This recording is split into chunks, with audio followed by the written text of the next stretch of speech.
Welcome to the Deep Dive, where we take the densest sources, the blueprints and mechanics of these really complex systems, and we distill them down into the essential real-world knowledge you need. And today, we are putting our hands on the controls of the global economy. A pretty big topic. A huge topic, and it's a deep dive that's really driven by this massive shift in public attention. I mean, if you, like most people, found yourself paying this intense, almost anxious attention to economic news after, say, 2007 to 2009. Which everyone did. Everyone did. You were reacting to a genuine, epochal event. That crisis just shattered this earlier public indifference. It forced everyone to realize that the global economy isn't just, quiet plumbing that works in the background. Right. It's a volatile, interconnected machine that you have to watch constantly. Exactly. It demands vigilance. And crucially, that crisis, it also created this intense skepticism about the experts themselves. Our sources point right to the Nobel laureate Paul Krugman. He looked at all the wreckage and just declared with this brutal honesty that a lot of the macroeconomics since 1980 was, and I'm quoting here, spectacularly useless at best. That is a tough grade. A very tough grade for a whole field of study. And it was really a collective failure of foresight. It was then followed by this trial by fire. We saw governments and central banks just deploy unprecedented firepower. Massive bailouts, interest rates basically at zero. And then inventing new tools on the fly, like quantitative easing. We had rich countries suddenly being stalked by debt crises and this global fear of inflation battling the fear of deflation all at the same time. So our mission today is to cut through that fear and, all the inevitable jargon. We're going to use the detailed guide in our sources to understand how the economy truly functions. Not in a textbook. Right, in the real world. Exactly. Yeah. And we need to answer two core questions. First, what are the foundational long-term building blocks of lasting wealth? And second, how do all these chaotic financial events and policy decisions, how do they interrupt or accelerate that progress in the short run? Okay, so let's unpack that first core question. What creates lasting wealth? We have to filter out all the noise of, quarterly earnings and the stock market going up and down. We need to focus on the deep, long-term engine. And to really get this, we have to look at one of the most stunning economic reversals of the last, 50 years? Yeah, the comparative pop quiz of 1990. Japan versus the United States. This comparison is perfect. It just perfectly illustrates the difference between that short-term buzz and the long-term fundamentals. I mean, if you went back to 1990 and you polled investors, economists, pundits... Oh, the consensus was overwhelming. It was. Japan was the economic superpower. It was the machine of the future. I remember that narrative so well. Japan was seen as the master of this long-term strategic thinking. They were dominating electronics, cars, steel. There was that pundit, Clyde Prestwitz, in 1989. He described Japan as a kind of automatic wealth machine. And at the same time, he was predicting the U.S. was becoming a colony in the making. And the markets believed it. Japan's stock market was valued 50% higher than the U.S. market at the start of that decade. But the reality was catastrophic for Japan. That consensus was just spectacularly wrong. Japan's growth, effectively, it just screeched to a halt. It averaged a meager 1% between 1991 and 2000. What became known as the lost decade. The lost decade, exactly. Meanwhile, the United States, which was seen as being managed by these short-term obsessed executives, Right. It just roared back. It experienced its longest peacetime economic expansion. The numbers are just staggering when you look at them. By the year 2000, the U.S. economy was actually twice the size of Japan's. Just the size. So what was it? What was the underlying structural failure that caused this dramatic reversal? Well, the initial shock was the collapse of their inflated stock and real estate bubble. That severely hurt demand, and it saddled companies and banks with just mountains of debt. Okay, so that's the demand side. Right. But the deeper, the more profound problem was on the supply side. It was Japan's declining productive potential. So long-term growth isn't just about people wanting to buy stuff. No. It's about the country's physical capacity to make things better, faster, and cheaper. So if productive potential is the secret sauce here, we have to examine the three foundational pillars that hold it up. Right. We call these the three pillars of supply-side growth: population, capital, and ideas. Let's start with population, the source of future workers. This seems to be where Japan faced an immediate structural headwind that the United States just did not. Precisely. Japan's working age population began this slow, inevitable decline in the 1990s, and this was a demographic reality. It was driven by a low birth rate, an aging society, And a deliberate choice, really. a deliberate decision to maintain virtually non-existent immigration. Fewer workers just mean fewer hands to produce goods and services. It immediately caps your productive capacity. And that ties directly into a key concept you brought up earlier, the demographic dividend. Can you explain how that works and why it's a sort of a one-time thing? Yeah, the demographic dividend is this incredibly powerful but temporary economic boost. It happens when a country's fertility rate drops a lot. Okay. So that leads to a period where the proportion of working age adults, the people who are producing relative to dependent children and retirees who are consuming, is at its absolute highest. So you get this big bulge in the workforce. A huge bulge. You saw this in East Asia starting in the 1960s and then, dramatically in China after its one-child policy. Suddenly, a much larger slice of your population is actively in the workforce, and that gives this massive but temporary kick to your GDP growth. But once that cohort ages and slows down, the dividend is cashed in. And that demographic structure, it flips from being an asset to a liability. And that is the exact challenge facing China right now. Experts project that China may be the first country to grow old before it grows rich. Its working age population was set to start declining around 2015, and its fertility rate is way below the replacement rate of 2.1. That's a huge headwind. It's a formidable headwind. A shrinking workforce means that even just achieving low growth rates becomes incredibly difficult, no matter how much capital they try to throw at the problem. Okay, let's move to pillar number 2, capital, or investment. When we're talking about capital, we mean the physical tools, the infrastructure. Land, buildings, equipment, computers. Yeah, a farmer getting a second tractor or a company investing in new software. It clearly boosts output. Absolutely. Capital increases the output per worker. It makes them more productive. But this brings us to one of the iron laws of economics, one that governs, policy debates and long-term growth expectations. The law of diminishing returns. LDR. Exactly. This law sounds kind of abstract, but it's really central to why economies hit these ceilings. It is. The LDR dictates that if you keep adding one factor of production, in this case capital, while you hold the others constant, like labor and ideas, the benefit you get from each new piece starts to shrink. The marginal benefit of each additional unit will eventually decline. Your analogies are great for making it real. The second cup of coffee doesn't give you the same percentage boost as the first. Or back to the farmer. His second tractor is probably less beneficial than the first one was. His third tractor might just sit in the barn most of the time. So if capital accumulation eventually hits this wall, what's the ultimate constraint on creating wealth? Are we all just destined to plateau? We would be, yes, without the third pillar. Capital alone, because it's subject to the LDR, it can't drive sustainable, exponential long-term growth. The only thing capable of overturning the law of diminishing returns is that third pillar, ideas. And this is where we shift from just adding more resources to changing the fundamental blueprint. Exactly. Paul Romer, a Nobel laureate famous for his work on this, he defined ideas not as more cooking, but as better recipes. Better recipes. I like that. Ideas are the insight, the intangible knowledge that shows you how to combine your existing labor and capital in a new way to produce vastly superior or cheaper products. And the power of these ideas is truly revolutionary because there's a fundamental difference between capital and ideas. A huge one. Ideas can be reproduced endlessly for free. Think about the biggest leaps in history. Adam Smith, in The Wealth of Nations, he gives that famous example of a pin factory. He calculated that if one worker tried to make a whole pin by themselves, they might make, what, 1 pin a day? If they're lucky.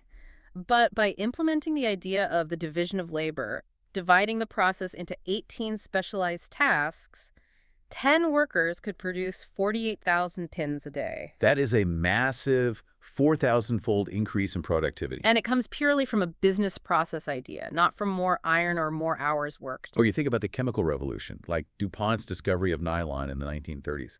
It wasn't just a new machine. It was a completely new recipe that just transformed textiles. These are truly productive ideas. And we also see this in non-technological innovation. Think about new business processes. Like Walmart's rise. Exactly. They didn't invent the cash register, But they were pioneers in using barcodes, wireless scanning, and electronic information sharing to manage their inventory and supply chains with just ruthless efficiency. That single idea lowered costs and improved output across the entire retail sector. And once that idea is out there, their competitors, Target, Sears, everyone, they have to copy it to survive. Which accelerates growth and lowers prices for all consumers. Yeah. The productivity boost just spreads. That's the miracle of copying. Ideas, if they're not protected by really robust patents, are immediately reproducible. Greg LeMond's invention of the arrow bars in cycling, Right. it immediately made all his competitors faster, even if they were frustrated they couldn't charge a premium for that underlying idea forever. And on a national scale, we see this happening when emerging economies play catch-up. You mentioned Japan adapting the basic oxygen furnace from a Swiss professor to leapfrog U.S. steelmakers. Or think about China. China has grown exponentially by moving millions of people from agriculture to factories and leveraging machinery and expertise that was either bought or adapted from abroad. Which leads to a really critical insight. Yes, countries that are catching up grow much faster than those already at the technological frontier. And why is that? Because it's just easier to copy existing recipes than it is to invent entirely new ones. Once you've copied all the blueprints, then the hard work of genuine innovation, the risky, expensive work, that's when it begins. So having the right ingredients, people, capital, and the ability to generate and deploy ideas is foundational. But you need the right soil for those seeds to grow. What are the essential environmental factors that governments need to nurture? We have three critical institutional pillars. First, Yeah. human capital. Meaning education and training. Precisely. You can hand a worker a billion-dollar piece of advanced equipment, but if they can't read the instructions or they don't have the training to operate it, that capital is basically worthless. Right. Look at the post-war success of countries like South Korea. They moved from a third world to an industrialized status in one generation, partly because of a massive, rigorous investment in educating their entire population. The ability to absorb and implement those recipes requires literacy and technical skill. The second, which seems kind of abstract but is just utterly foundational, is the rule of law. It is the bedrock of capitalism. I mean, economic growth relies entirely on the trust that if you take a risk and invest today, if you build that factory or develop that new idea, you'll actually get to keep the rewards later. You need to know the rules of the game won't suddenly change on you. Exactly. This requires transparent laws, impartial courts, and the enforcement of property rights. The complexity of the U.S. legal system and, the sheer number of lawyers that people often deride is, ironically, a testament to how seriously this trust is taken. Without a predictable legal framework, investment just evaporates. And finally, a factor that often sparks a lot of political controversy, letting markets work, which really means accepting failure. This is Joseph Schumpeter's famous concept of creative destruction. A vibrant economy is constantly inventing cheaper, better ways to do things. And that process, by its very nature, destroys the old, inefficient ways of doing things. It has to. The government's role should be to allow that destruction to happen so that capital and workers can move from dying industries like making VCRs to growing productive sectors like creating streaming platforms. The moment governments interfere by granting monopolies, sheltering dying companies, or restricting layoffs, they squelch that transfer of resources. It's the difference between, say, France subsidizing jobs at old automakers like Peugeot and Renault to preserve them, versus the U.S. forcing a massive restructuring, like when General Motors was forced into bankruptcy and had to downsize 30% of its workforce as a condition of a bailout. One promotes stagnation, the other allows capital to chase better ideas. So, those pillars, they dictate the long-term trajectory of wealth, the blue-chip stock we all want to own. But the short run is where all the volatility hits. It's the chaotic events that keep investors and workers up at night. The economy is constantly on this unavoidable bungee jump. It is, and it's driven by the inherently unpredictable tug-of-war between expectations and reality. In the long run, growth trends up, but the short run is defined by these regular cycles of expansion and recession. And since nobody knows the future, Right. Household and business decisions rely just as much on collective gut feeling, optimism or pessimism, as they do on cold calculation. and those expectations create these powerful, self-reinforcing feedback feedback loops. Absolutely. When profits start rising, stock prices soar, which makes CEOs feel like absolute geniuses. Of course. And that encourages them to expand aggressively, take on easy credit, and hire more people. This bullish period creates these massive imbalances as everyone just extrapolates the good times far into the future. But those expectations, they eventually run headfirst into reality. They always do. And the event that kills the expansion is never the same twice. Never. History shows us that the cause of death is constantly changing. It might have been a classic bank panic in the 19th century, a spike in oil prices in the 1970s, a tech crash in 2001, or a housing crash in 2007. So we're constantly developing immunity to the last viral strain. But the next one has already mutated. And this susceptibility was dramatically increased by the Great Moderation, right? That 25-year period before 2007 that was characterized by these mild, infrequent recessions. That stability became a very dangerous foundation. How so? It encouraged the conditions for a massive Minsky moment. Hyman Minsky, he argued that prolonged periods of stability actually encourage economic agents, banks, businesses, households to become complacent. Well, they start taking on more and more debt. They take on ever more debt and hold less cash. They just assume the business cycle has been tamed. The Great Recession was the ultimate Minsky moment, where the collapse of asset prices just brutally brought these wildly optimistic expectations back to reality. And it led to a profound crisis because everyone was just over-leveraged. Completely. When that reality check hits, who is it that officially determines a recession has actually begun? Who's the ultimate arbiter? That responsibility falls to the National Bureau of Economic Research, or NBER, and they don't rely on that simple rule of thumb of 2 consecutive quarters of negative GDP. No, it's more complicated. It is. A committee of scholars dates the cycles by looking at multiple monthly indicators: employment, industrial production, manufacturing shipments, and personal income. They operate like forensic scientists, right? Hmm. They're notoriously slow. They declare a recession long after the fact. They're performing an autopsy, not emergency triage. The NBER operates under the mantra that it would rather be right than early. Their declaration, which can come a year or more after the recession actually started, it keeps the decision objective and non-political. And what's the difference between a catastrophic recession and a full-blown depression? A depression is defined as a slump of truly calamitous proportions. While there isn't a rigid international definition, the rule of thumb is an economic contraction of at least 10%, or one that lasts for at least 3 years. The U.S. hasn't had one of those since 1929 to 1933. Right. But they're not just historical artifacts. Finland shrank 10% between 1989 and 1993. Indonesia shrank 13% during the Asian financial crisis in 1998. And a severe slump like that often brings out the deleveraging problem, particularly after a financial crisis where balance sheets are just ruined. This concept is crucial for understanding why recovery can take so long. This is a key insight from the economist Richard Koo, who studied Japan's malaise. Following a crisis, many households and companies find themselves insolvent. Their debts exceed their assets. So they stop spending. They stop spending, and instead they become determined to pay down debt, or deleveraging to repair their balance sheets.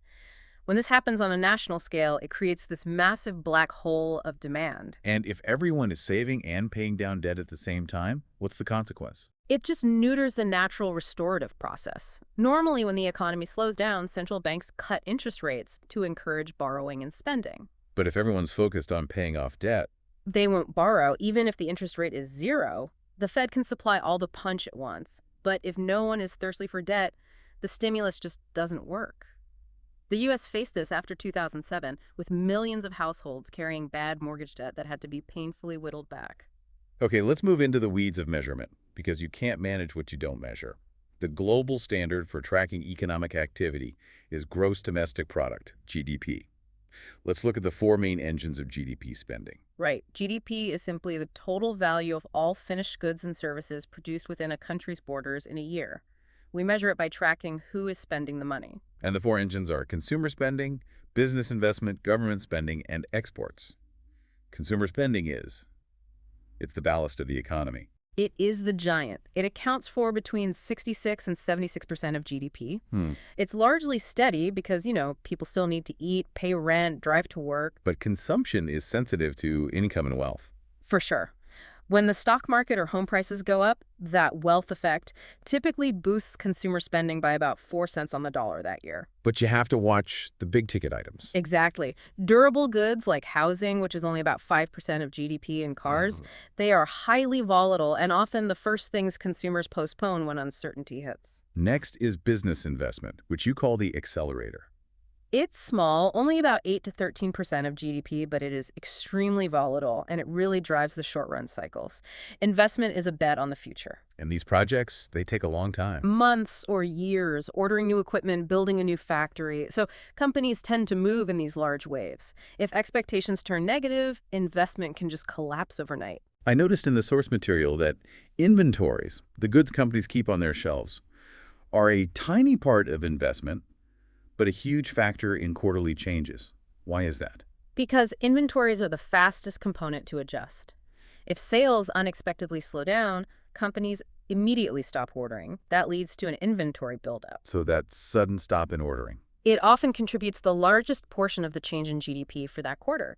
It pushes the economy down hard and fast. Then we round out the spending with government spending, which is roughly 18 to 20%, and exports 8 to 12%. And technically, GDP should be calculated in two ways that always have to equal each other. That's the theory. Expenditure-based GDP measures the total money spent. Income-based GDP measures the total money earned. So wages, profits, rent, interest. And they have to be equal because every dollar spent by one person is income received by another. They have to be. And the Bureau of Economic Analysis, the BEA, the people responsible for this calculation, they have to get remarkably creative, even kind of goofy, to fill in the data gaps. They absolutely do. About 75% of the initial GDP estimate comes from hard surveys, but the rest involves some pretty sophisticated guesswork. Like what? Our sources describe the lengths they go to. They check the weather to estimate utility output because bad weather drives up heating bills. Or they use county-level dog registrations to estimate national spending on veterinarian services. That's amazing. It's inventive, but it underscores that this data is imperfect and it's often heavily revised. The errors, though, are generally unbiased. We also need to be really clear about the distinction between nominal and real GDP. This is critical for understanding growth. Nominal GDP is simply the total value of activity measured in today's actual dollars. Real GDP removes the effects of inflation. So if sales of bread go up by 5%, but the price of bread went up by 2%, Then the real growth, the actual number of loaves produced, only increased by 3%. Real GDP is the measure we use for determining economic health. But remember, you can't spend real GDP. given all this complexity and the necessary guesswork, it's really no wonder that economic forecasting is such a dangerous game. It is notoriously fallible. John Kenneth Galbraith's joke that the only function of economic forecasting is to make astrology look respectable. It's a running gag for a reason. It is. Most economists miss the 2007 recession entirely. While the average of a group of forecasts is better than just guessing, we often have to look to markets for leading indicators. What are the reliable market signals we should look for? Well, the stock market often signals turns 6 to 12 months in advance.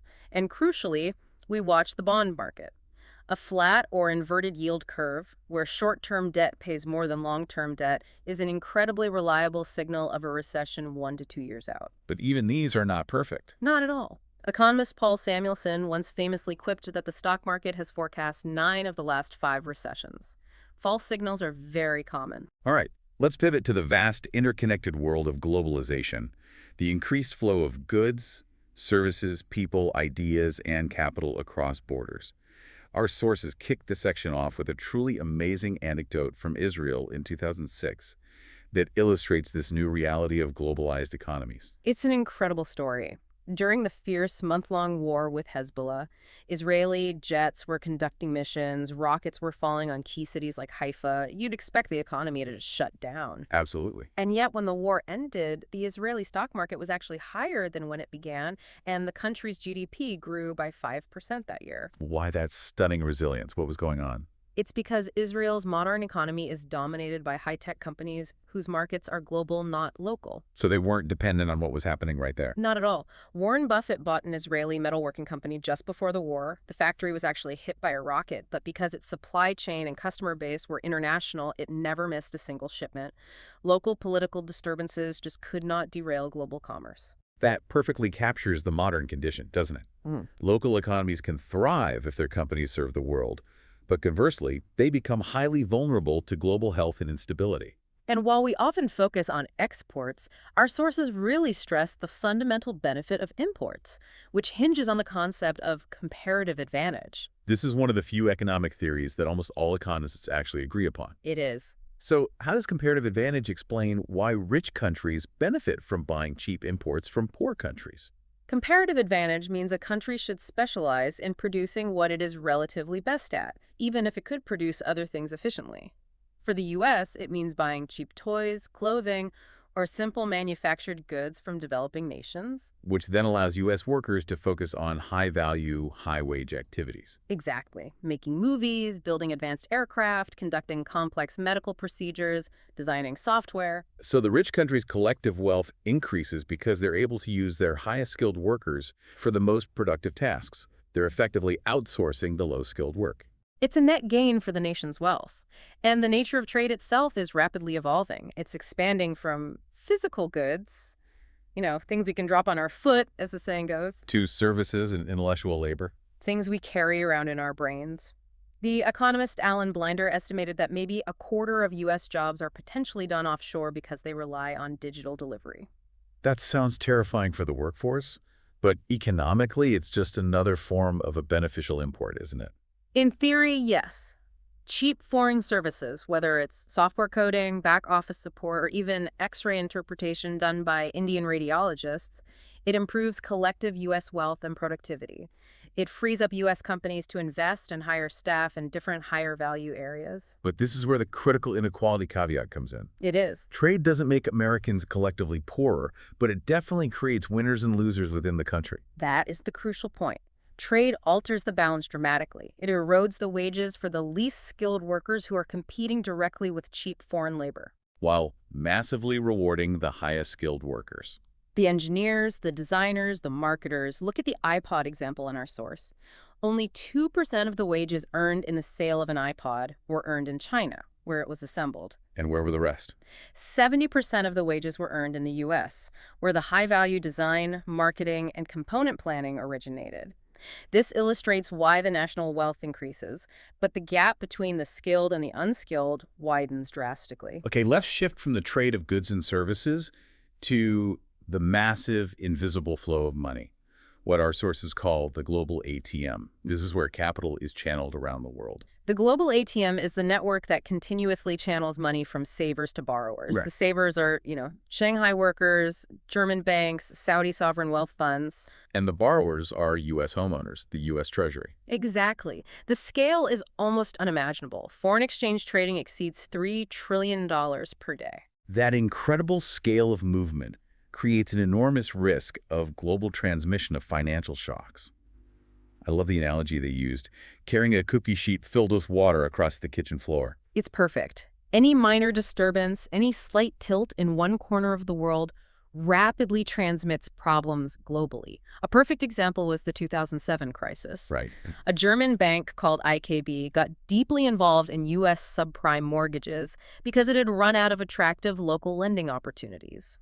When the U.S. housing market collapsed, IKB was one of the first European banks to require a bailout. So a U.S. domestic failure became a global instability problem. Instantly, because capital had chased yield across these interconnected markets. When a country continuously spends more than it earns, buying more than it sells, it runs a current account deficit. And that deficit has to be financed by foreign borrowing or by selling assets abroad. And history shows that foreign borrowing binges, especially when they're used to fund consumption rather than productive investment. They almost always end badly. They do. In the 2000s, the U.S. ran these massive deficits, not primarily to build new factories or infrastructure, but to finance lifestyle consumption. Particularly suburban McMansions. Yes, that resulted in a foreign borrowing binge. And while small countries might suffer sudden crises and capital flight, large countries like the U.S. are somewhat shielded from immediate collapse. And that shielding brings us to the dollar's exorbitant privilege.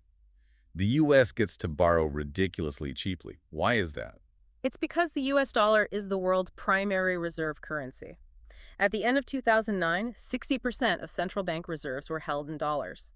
Treasury bonds are viewed as the world's safe, dull place to store cash. So because the world needs dollars for trade and reserves. The U.S. can borrow astronomical sums in its own currency. If the dollar depreciates, the foreign lender suffers the loss, not the U.S. This privilege is unique and immense. But this privilege carries a political risk known as the balance of financial terror, a term coined by Larry Summers. Correct. The risk is that major foreign lenders, particularly countries like China and oil-rich states that hold massive chunks of U.S. treasuries, could use that financial leverage as a political tool. Wow. They could threaten to dump those treasuries onto the market, potentially driving up U.S. interest rates, creating financial panic, and essentially punishing the U.S. for political disagreements. Is there any historical precedent for that kind of weaponized use of financial power? Yes, a very clear one from 1956 during the Suez Crisis. Britain and France invaded Egypt after the nationalization of the Suez Canal. The U.S., under Eisenhower, strongly opposed the action. And what did they do? The U.S. Treasury threatened to dump the huge quantity of British government bonds it held, which would have utterly crushed the pound sterling and triggered a severe financial crisis in London. They used debt as a cudgel. Exactly. Britain was forced to comply with U.S. demands and withdraw its troops because it was financially vulnerable. So even though skeptics argue that China dumping treasuries would hurt China just as much, The Suez example proves that in moments of geopolitical crisis, countries will put national security and political goals ahead of economic expediency. It's a vulnerability that has to be continually managed. we now turn to the institution that manages the short-term cycle and responds to the financial shocks transmitted by the global ATM, the Federal Reserve. Huh. Our sources describe the Fed as this partially public, partially private institution whose political independence is intentionally designed to rival that of the Supreme Court. It is. It's populated by technocratic central bankers who are unified by this mission of low inflation and steady growth. To understand its power, you really have to understand its origin. For years, the U.S. struggled without a central bank. Which led to these constant devastating panics. Right. Where banks failed simply because they didn't have enough liquid currency on hand. And the event that finally triggered its creation was the Panic of 1907. That panic saw these brutal bank runs, triggered by customers losing money speculating in the stock market. And in the absence of a central authority, J.P. Morgan had to personally convene bankers and step in with his own cash to meet the demands. So to prevent that humiliating episode from ever happening again, The Federal Reserve Act of 1913 was passed, mandating the Fed furnish an elastic currency. meaning the money supply could expand and shrink as needed to meet demand and prevent panics. Exactly. That gave the Fed two crucial intertwined roles: managing the money supply through monetary policy and acting as the lender of last resort. In 1978, Congress formalized that first role with the dual mandate. The dual mandate requires the Fed to pursue staple prices, meaning low inflation and maximum sustainable employment or full employment. Financial stability was added as a formal goal in 2010. But the Fed can't boost long-term potential growth. No, that's reserved for the three pillars we already discussed, but it has immense short-run influence over the business cycle. Okay, let's discuss monetary policy, the white smoke over the Washington Mall. The classic analogy for the Fed's job comes from former chairman William McChesney Martin. Taking away the punch bowl just when the party gets going. That's the perfect description of countercyclical policy, isn't it? It is. When spending gets too robust, the Fed raises rates to dampen activity and prevent inflation. When spending is moribund, it cuts rates to supply more punch and encourage borrowing. And the Fed doesn't control consumer loan rates directly. It targets the federal funds rate. Right, that's the benchmark interbank overnight loan rate. And they manage this target primarily through open market operations, or FOMOs. How exactly does that mechanism work? OMOs are basically the Fed buying or selling treasury bonds in the open market. If the Fed wants to lower the target rate to supply more punch, it buys bonds. And when it buys bonds? It injects cash reserves directly into the banking system. Banks then have excess reserves they want to lend out, which pushes the Fed funds rate down. Conversely, selling bonds sucks cash out of the system, forcing rates up. And this is where the job becomes incredibly difficult, because monetary policy, it doesn't work instantly. Not at all. It works with long and variable lags, often between 1 and 3 years. This means the Fed is constantly flying blind. Like a quarterback. As our sources note, the central banker is like a quarterback who doesn't throw the ball to where the receiver is now. He has to forecast where the receiver will be a second later. The Fed must forecast where the economy will be 18 months from now, factoring in all these unknowable elements. Potential output, future inflation, human psychology. Error is inevitable. To manage market expectations during this high-wire act, the Fed moved away from that old secrecy Montague Norman's credo of never explain, never apologize. To modern Fed speak. And modern Fed speak is all about aggressive transparency. Right. By issuing detailed statements, minutes, and forecasts, the Green Book and Blue Book staff predictions, the Fed tries to harness markets to its own ends. If the Fed frets aloud about inflation or future rate hikes, long-term bond yields might rise automatically, doing some of the Fed's work for them. Without them having to officially move a finger. The goal is to make their actions a managed surprise, rather than a total shock. Now for the second core role, the lender of last resort. The fireman that prevents solvent banks from collapsing due to a temporary panic. The example from 9/11 is a perfect illustration of this power. On 9/11, when Wall Street's infrastructure was destroyed and payments between banks were just stuck, banks began hoarding cash out of sheer fear. The system was seizing up. It was. Roger Ferguson, the only Fed governor present in Washington, he realized it. He quickly reminded banks that the Fed's discount window was open for business. The following day, the Fed lent $46 billion instantly. And that money was created with a few keystrokes. And it simply vanished when the panic subsided and the banks repaid the short-term loans. The Fed has the unique power to create whatever money it needs to lend.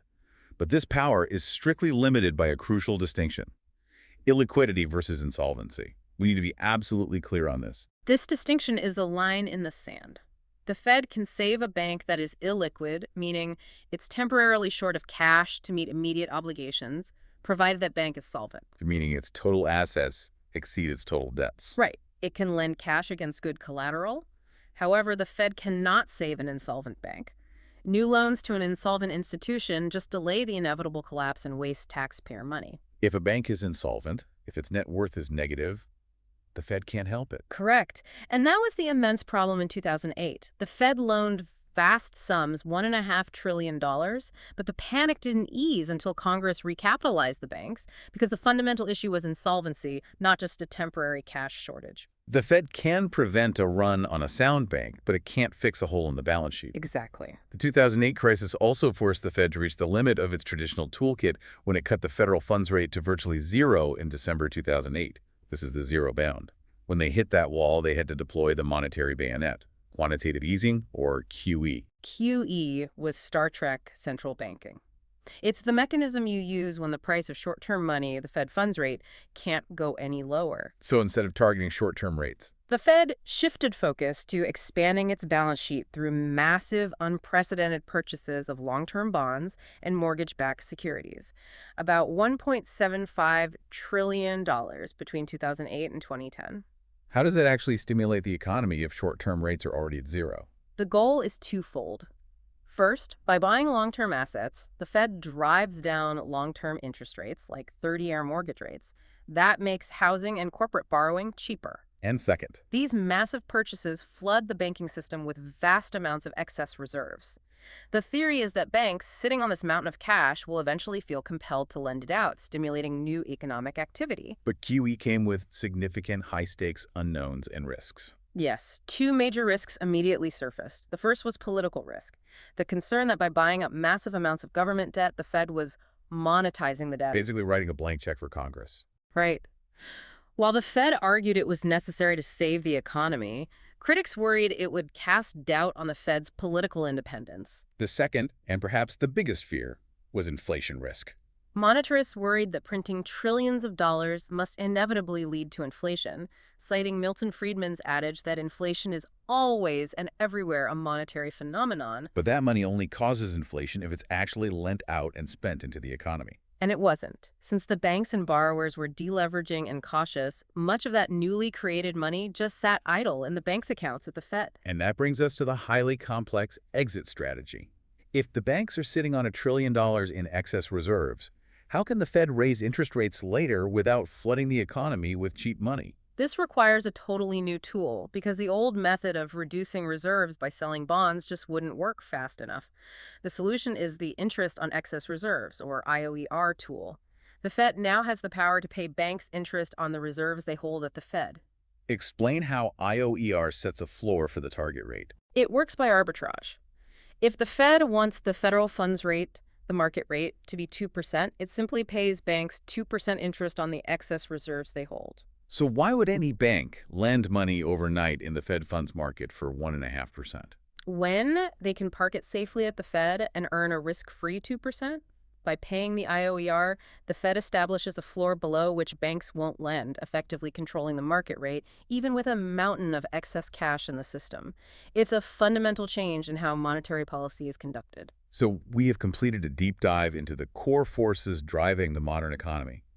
We've synthesized the long-term fundamentals that build wealth with the chaotic short-run cycles and the constraints of global capital. We established that lasting wealth really rests on three foundational pillars: people, a growing skilled population, capital investment that's subject to the iron law of diminishing returns, and, above all, ideas. The better recipes that overturn those returns and are reproducible globally. Exactly. And while that engine is running, the short-run economy is volatile, perpetually subject to these unpredictable business cycles driven by the human tug-of-war between expectations and reality. We recognized how overstability, the great moderation, can breed the complacency that leads directly to a massive Minsky moment. We also acknowledge the powerful and occasionally constraining force of globalization.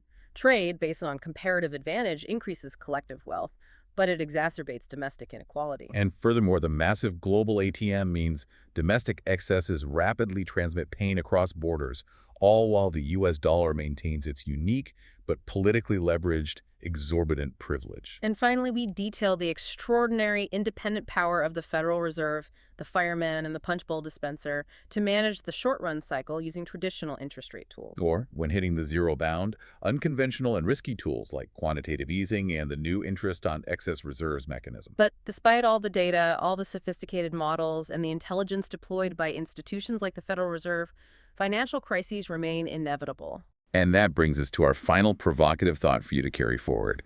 Why, despite all this collective intelligence, do we still face these devastating crises? Because they are, almost by definition, unexpected. Walter Bagehot called them a species of neuralgia, rooted not in data failure, but in collective errors of human judgment. As Alan Greenspan noted, a financial crisis that is truly foreseeable rarely happens. Because people sell out early. The sophisticated structures we create, like the Financial Stability Oversight Council, they only give us immunity against the last crisis.